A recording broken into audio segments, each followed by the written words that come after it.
It grows quiet, and the story begins. Welcome, everyone, to the Sounds of Stories. Greetings, everyone, and welcome to the Sounds of Stories. Tonight, we read The Telltale Heart, written by Edgar Allan Poe. Now, Edgar Allan Poe never called this story a horror tale. He saw it as a study of guilt and the human mind, which may be why it still unsettles readers nearly 2 centuries later. And now, let the pages turn. The Telltale Heart, written by Edgar Allan Poe. It's true. Yes, I have been ill, very ill. But why do you say that I have lost control of my mind? Why do you say that I am mad? Can you not see that I have full control of my mind? Is it not clear that I am not mad? Indeed, the illness only made my mind, my feelings, my senses stronger, more powerful. My sense of hearing especially became more powerful. I could hear sounds I had never heard before. I heard sounds from heaven, and I heard sounds from hell. Listen, and I will tell you how it happened. You will see. You will hear how healthy my mind is. It is impossible to say how the idea first entered my head. There was no reason for what I did. I did not hate the old man. I even loved him. He had never hurt me, and I didn't want his money. I think it was his eye. His eye was like the eye of a vulture, the eye of one of those terrible birds that watch and wait while an animal dies, and then fall upon the dead body and pull it to pieces to eat it. When the old man looked at me with his vulture eye, a cold feeling went up and down my back. Even my blood became cold. And so, I finally decided I had to kill the old man and close that eye forever. So, you think that I'm mad? A madman cannot plan. But you should have seen me. During all of that week, I was friendly to the old man as I could be. And I was warm and loving. Every night about 12 o'clock, I slowly opened his door, and when the door was opened wide enough, I put my hand in, and then my head. In my hand, I held a light covered with a cloth so that no light showed. And I stood there quietly. Then, carefully, I lifted the cloth just a little so that a single thin small light fell across that eye. For 7 nights I did this. 7 long nights, every night at midnight. Always the eye was closed, so it was impossible for me to do the work. For it was not the old man I felt I had to kill. It was the eye, his evil eye. And every morning I went to his room, and with a warm, friendly voice, I asked him how he slept. He couldn't guess that every night, just at 12, I looked in at him as he slept. The 8th night, I was more than usually careful as I opened the door. The hand of the clock moved more quickly than did my hand. Never before had I felt so strongly my own power. I was now sure of success. The old man was lying there, not dreaming that I was at his door. And suddenly, he moved in his bed. You may think I became afraid, but no. The darkness in his room was thick and black. I knew he couldn't see the opening of the door. I continued to push the door slowly, softly. I put it in my head. I put it in my hand with the covered light. Suddenly, the old man sat straight up in bed and cried, "Who's there?" I stood quite still. For a whole hour I did not move, nor did I hear him again lie down in his bed. He just sat there, listening. Then I heard a sound, a low cry of fear which escaped from the old man. Now I knew that he was sitting up in his bed, filled with fear. I knew that he knew that I was there. He didn't see me there. He couldn't hear me there. He felt me there. Now he knew that death was standing there.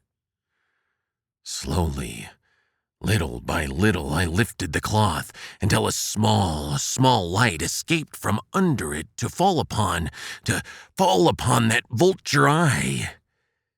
It was open, wide open, and my anger increased as it looked straight at me. I couldn't see the old man's face, only that eye, that hard blue eye, and the blood in my body became like ice. Have I not told you that my hearing had become unusually strong? Now I could hear a quick, low, soft sound, like the sound of a clock heard through a wall.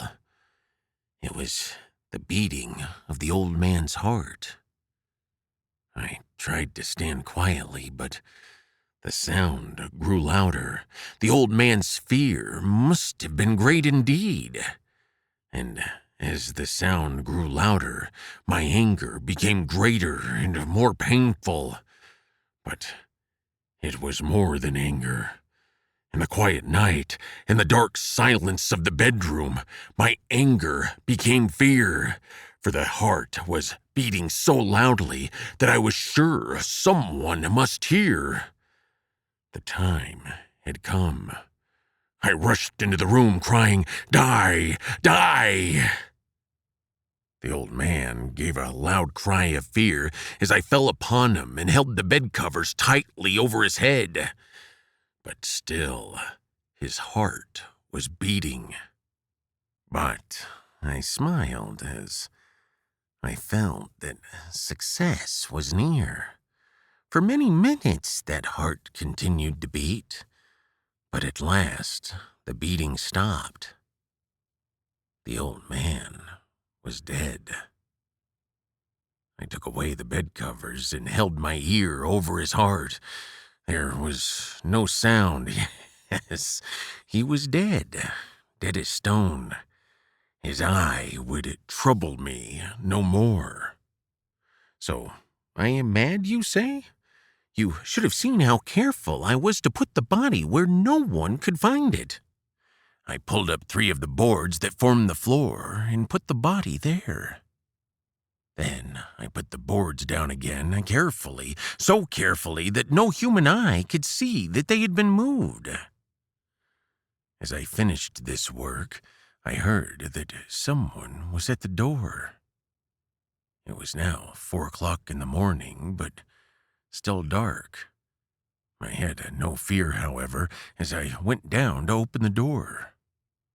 3 men were at the door, 3 officers of the police. One of the neighbors had heard the old man's cry and had called the police. Then these 3 had come to ask questions and to search the house. I asked the policeman to come in. The cry, I said, was my own in a dream. The old man, I said, was away. He had gone to visit a friend in the country. I took them through the whole house, telling them to search it all, to search well. I led them finally into the old man's bedroom. As if playing a game with them, I asked them to sit down and talk for a while. My easy, quiet manner made the police believe my story, so they sat there talking with me in a friendly way. But although I answered them in the same way, I soon wished that they would go. My head hurt, and there was a strange sound in my ears. I talked more and faster, and then the sound became clearer and clearer, and still they sat and talked. Suddenly, I knew that the sound was not in my ears.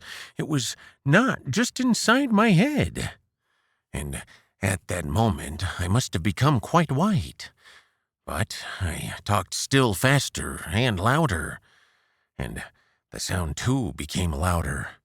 It was a quick, low, soft sound, like the sound of a clock heard through a wall, a sound I knew well. Louder it became, and louder. Why did the men not go? Louder, louder. I stood up and walked quickly around the room. I pushed my chair across the floor to make more noise, to cover that terrible sound.